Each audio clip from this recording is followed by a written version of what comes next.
성령 강림 후 20번째 주일을 맞이했습니다. 그리고 오늘은 안산대학교의 22번째 창립 기념 주일이기도 합니다. 8월 9일에 함께 예배드리고 거의 10주 만에 다시 예배드리고 있습니다. 아마 교회가 태동된 이래로 이런 해는 없었을 거라 생각을 하고 2020년이 저희들의 신앙 생활에도 그리고 교회의 역사 가운데서도 기억될 만한 그런 해인 것 같고요. 이 2020년을 우리가 어떻게 기억하고 어떻게 믿음으로 고백하게 될지 또 시간이 지나서 되돌아봤을 때 지금의 바람은 참 감사한 그런 날들이었구나 라는 고백이 저와 여러분들께 있기를 바랍니다. 17세기 독일의 시인인데요. 앙겔루스 실레시우스라는 분이 계세요. 이분의 그런 짤막한 시들이 가끔 회자되는데 예를 들면 이런 것들이에요. 겨자씨만한 믿음이 있으면 산을 옮길 수 있다고 하면 이분의 시에서는 그렇다면 그 믿음이 호박만 하면 어떤 일이 일어날까? 이런 짧지만 그리고 저희에게 그렇지만 여운이 많이 남는 그런 시들을 남기신 독일의 시인인데 17세기 분이에요. 1624년 그리고 1677년까지 사셨던 분인데 이분의 또 짧은 그 시, 노래 중에 이런 글귀가 있습니다. 나는 존재하나 내가 누군지 모른다.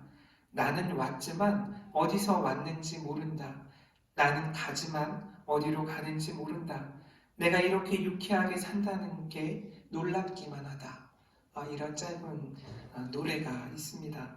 삶을 알 수 없지만 막 머리를 쥐어뜯어도 우리가 알아낼 수 있는 것의 한계가 분명히 존재하지만 이 시인은 삶을 긍정하는 그런 자세를 이 짧은 글귀에 고백하고 있는 것 같아요.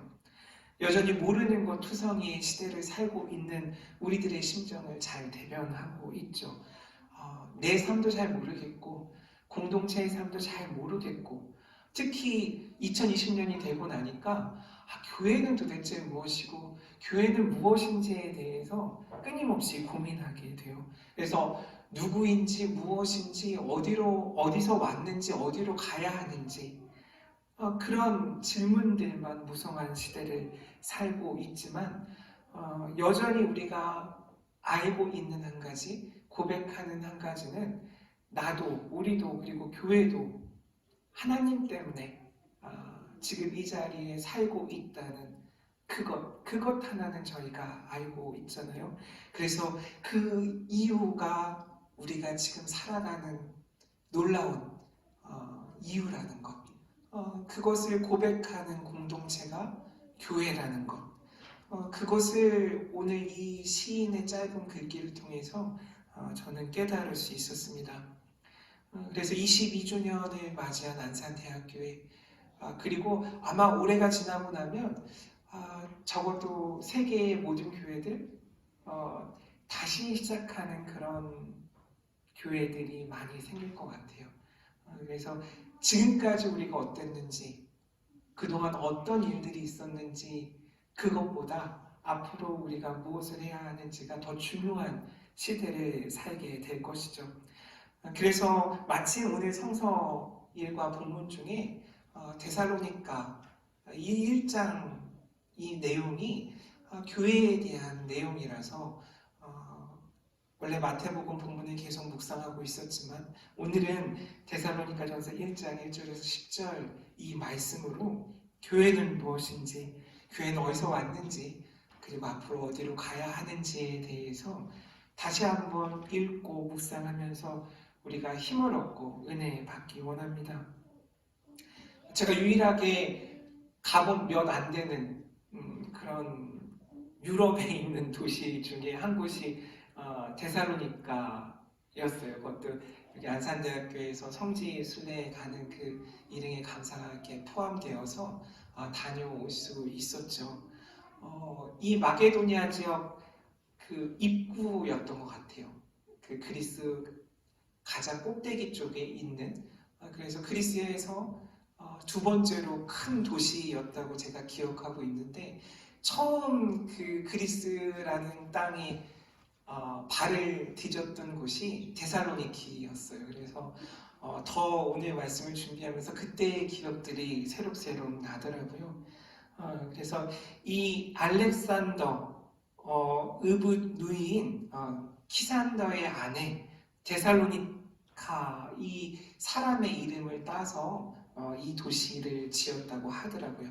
그래서 동방 그리고 로마 이곳을 잇는 그런 관문이었고, 에그나티아 비아, 그런 로마에서는 그런 큰 길들이 잘 정비되어 있었잖아요. 그 길 도상에 위치했던 큰 도시였죠.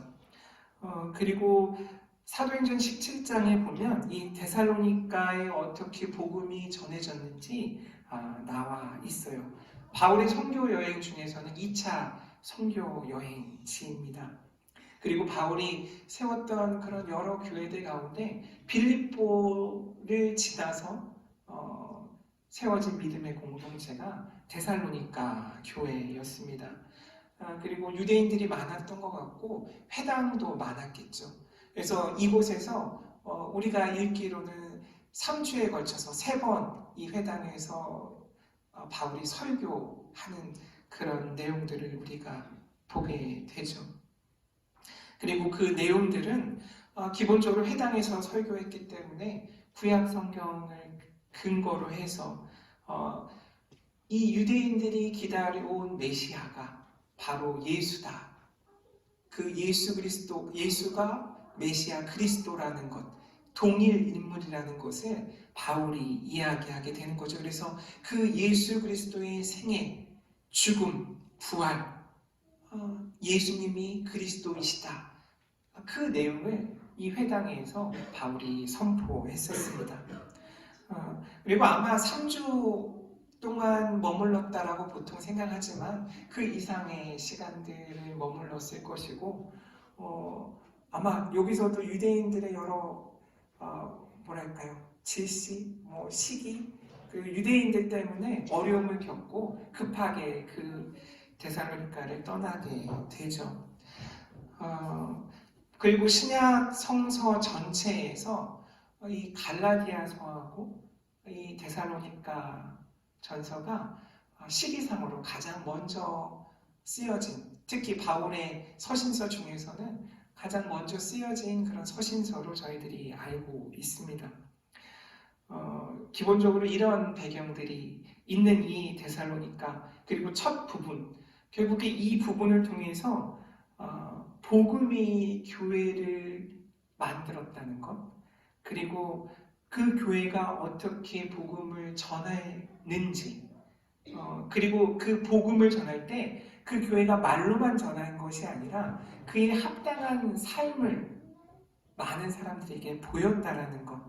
그래서 복음이 교회를 변화시켰고 그 복음이 변화시킨 교회가 어떻게 세상을 변화시켰는지 오늘 이 짧은 구절 속에 잘 드러나 있습니다.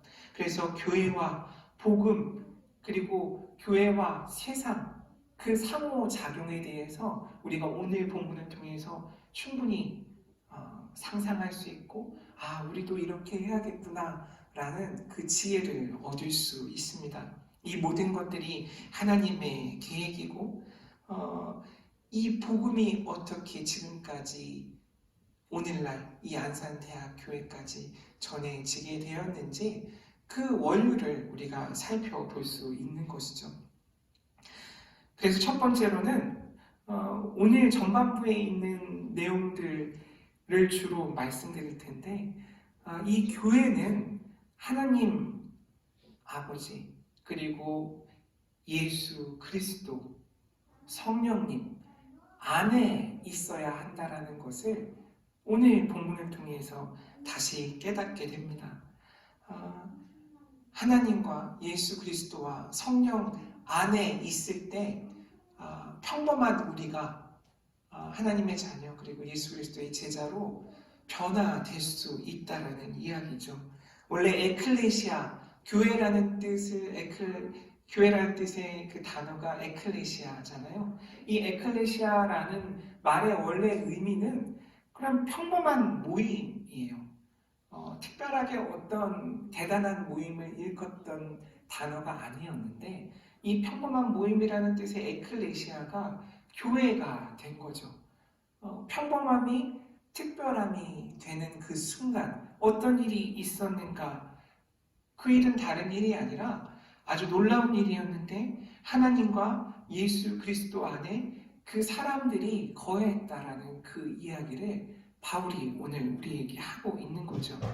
안에 있다라는 것, 그것은 관계를 의미하고 그 관계는 생명을 함께 나누고 있다라는 거예요. 사랑을 함께 나누고 있다라는 거고 그 관계라는 것은 뗄래야 뗄 수 없는 유기적인 관계라는 거죠. 늘 얘기하지만 요한복음 15장에 있는 포도나무, 그 포도나무의 비유처럼 우리는 하나님에게 붙어 있는 존재들이죠. 예수님에게 접목되어 있는 존재들이죠. 성령 안에 살아가는 사람들인 거죠. 그래서 교회는 첫 번째로 하나님, 예수 그리스도, 성령 안에 살아있는 그런 유기적인 공동체라는 것, 그것을 오늘 바울이 데살로니가 교회에게 먼저 이야기하고 있는 것이에요.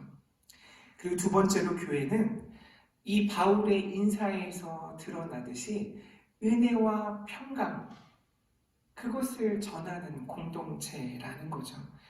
은혜, 카리스라고 하죠. 카리스마의 어원이기도 하고 이 카리스는 호의, 은혜, 자선, 축복, 보답의 표현, 감사 이런 여러 가지 의미들이 있어요. 우리가 어떻게 살아가는가? 은혜로 살아가는 사람이고 은혜로 살아가는 공동체라는 이야기를 하는 것이고 그렇게 하나님의 은혜 가운데 살아가는 공동체는 무엇으로 드러나게 되는가 했을 때 그 삶의 결과가 바로 평강이라는 거예요. 평화라는 거예요. 하나님의 은혜 안에 사는 사람, 하나님의 은혜 안에 살아가는 공동체 교회는 그 안에 세상이 줄 수 없는 평화가 있다라는 이야기를 이 바울의 짧은 인사말 가운데 우리가 알 수 있는 거죠. 이 에이렌의 평화라는 말은 조화로운 상태예요. 갈등이 있었다면, 싸움이 있었다면 그 갈등과 싸움이 멈춘 결과가 바로 이 평화인 거죠. 그리고 하나의 목표에 있어서 다른 여러 사람들이 모여서 하나 되려고 있는 그런 공동체 상황이 바로 평화인 거죠. 그래서 행복한 상태예요. 평안을 느끼는 그런 곳. 그것이 교회라고 이야기하고 있습니다. 그래서 우리가 왜 이곳에 있는가? 하나님의 은혜 때문에. 그 은혜를 힘입어 살면 어떻게 되는가? 평화롭게 된다라는 이야기 하는 거죠. 그게 바로 샬롬이죠. 이 은혜라는 말 히라버, 그리고 이 샬롬이라는 말 히브리어. 그래서 어떻게 보면 유대인이면서 히랍 세계에 살았던 이 바울이 그 두 가지 세계에서 축복할 수 있는 가장 극점에 있는 두 단어를 끄집어내서 그 데살로니가 교회 성도들에게 지금 축복하고 있는 인사말인 거죠. 그래서 지금 2020년이 얼마 남지 않았지만 우리의 인사도 이렇게 바울처럼 바꾸면 어떨까라는 생각을 해봤어요. 그래서 하나님 그리고 예수 그리스도의 안에 있는 누군가에게 은혜와 평화가 있기를 바란다라는 그 인사를 우리가 말로도 할 수 있지만 또 기도로도 여러 가지 방법으로 그 은혜와 평강을 전하는 그런 2020년 되면 어떨까? 또 오늘 말씀을 준비하면서 생각을 해봤습니다. 그래서 그리스도 안에 있는 구원, 그로 인해 임하는 하나님의 평화, 그것을 선포하는 일, 그것이 바로 그리스도인들이 해야 될 일이고 교회가 해야 되는 일이죠. 그래서 교회는 세상을 향해서 이 은혜와 평화를 외쳐야 하는데 그 일을 어떻게 잘 할 수 있을까? 우리가 고민해야 하는 거죠. 그리고 세 번째로 오늘 말씀을 통해 보면 이렇게 은혜와 평강 가운데 사는 교회는 이러한 일들을 한다고 적혀져 있어요. 교회는 하나님께 감사하고요. 그리고 모이면 기도하고, 그리고 하나님 앞에서 하나님의 사람들을 기억하는 공동체다. 우리뿐만 아니라 우리에게 맡겨진 사람들을 기억하는 공동체. 안산대학교회는 사실 특수한 교회고 캠퍼스 안에 있는 교회고 우리가 적은 인원이고 또 우리의 영향력이 그렇게 크지 않더라도 우리가 항상 기억하고 기도해야 하는 그래서 그 가운데 하나님께 감사해야 할 대상들이 바로 학생들이라는 거죠. 그리고 이 캠퍼스를 위해 헌신하고 있는 교직원들이라는 거죠. 그래서 우리는 끊임없이 그 사람들을 기억하고 그 사람들을 위해 기도하고 그 사람들 때문에 감사하는 그 신앙 공동체로서의 역할을 잊지 않아야 된다는 것 오늘 말씀을 통해서 또 깨닫게 됩니다.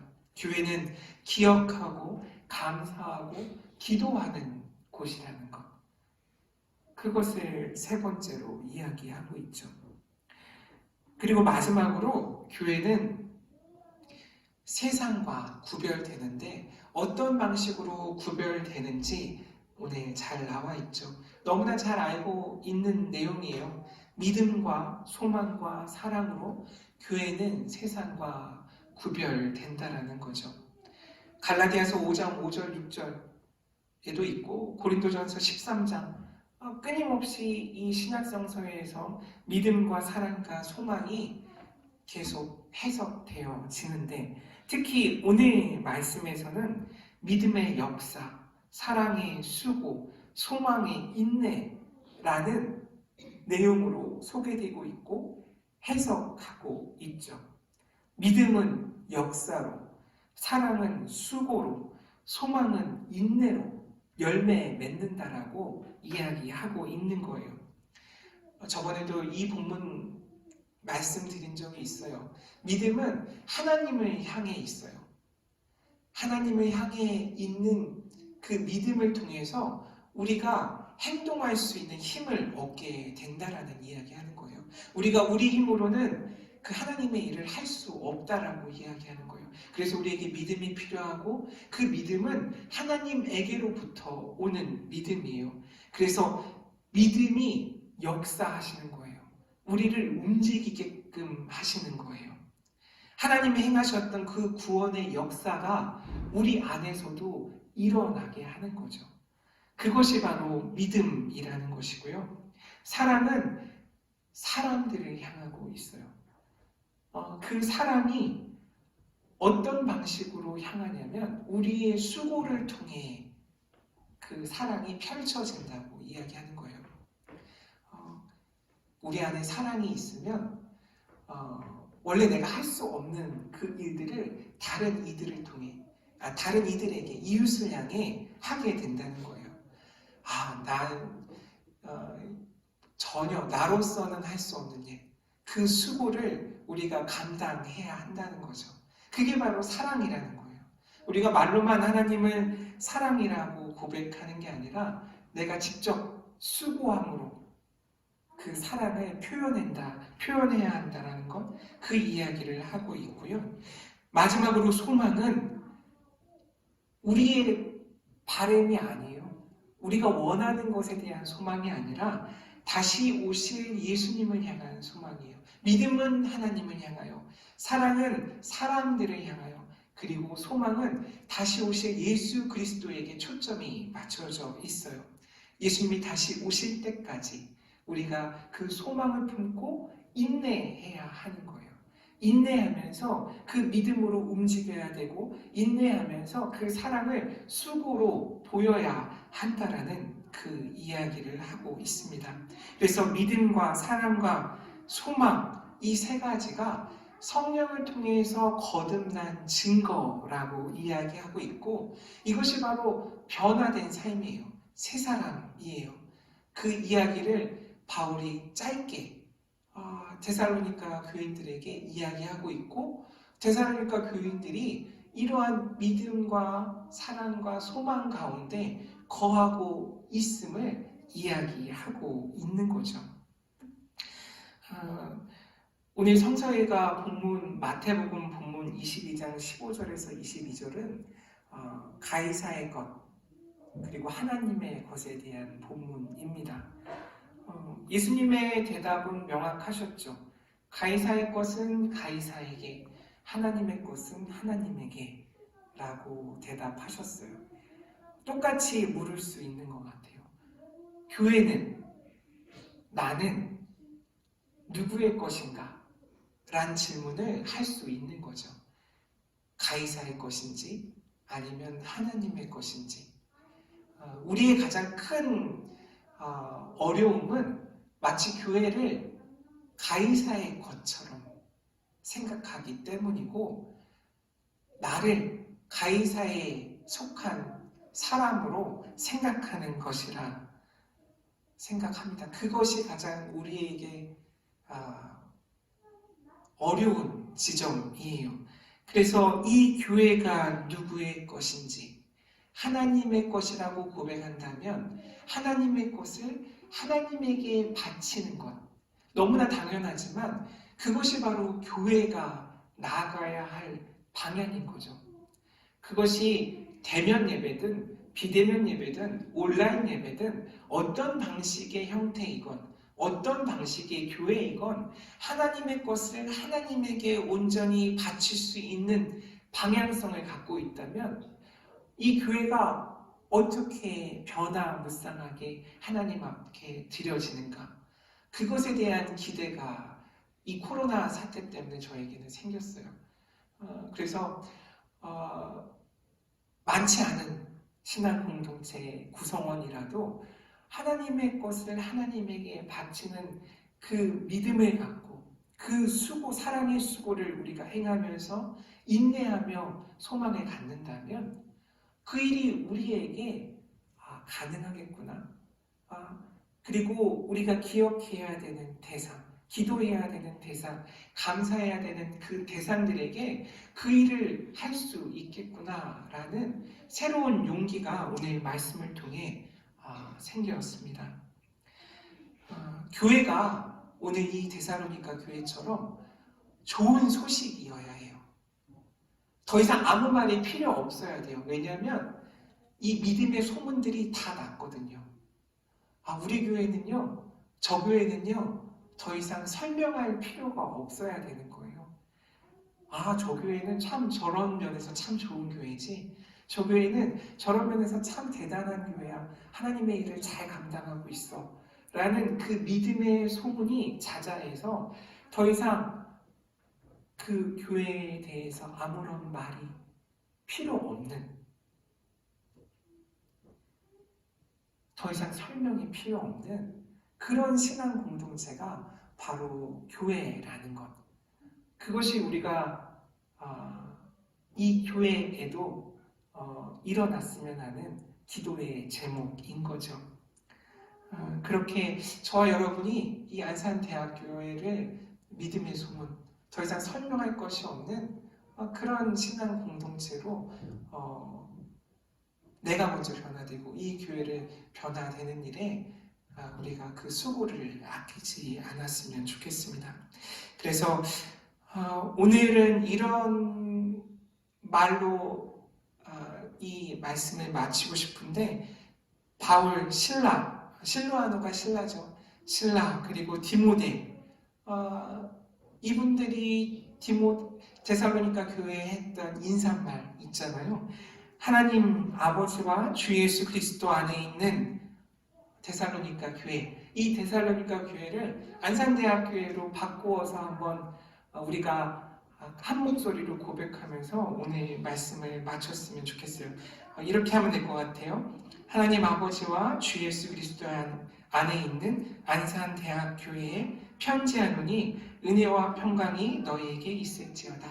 아멘. 이렇게 같이 한 목소리로 고백하고 말씀을 마치겠습니다. 시작. 하나님 아버지와 주 예수 그리스도 안에 있는 안산대학교회에 편지하노니 은혜와 평강이 너희에게 있을지어다. 아멘.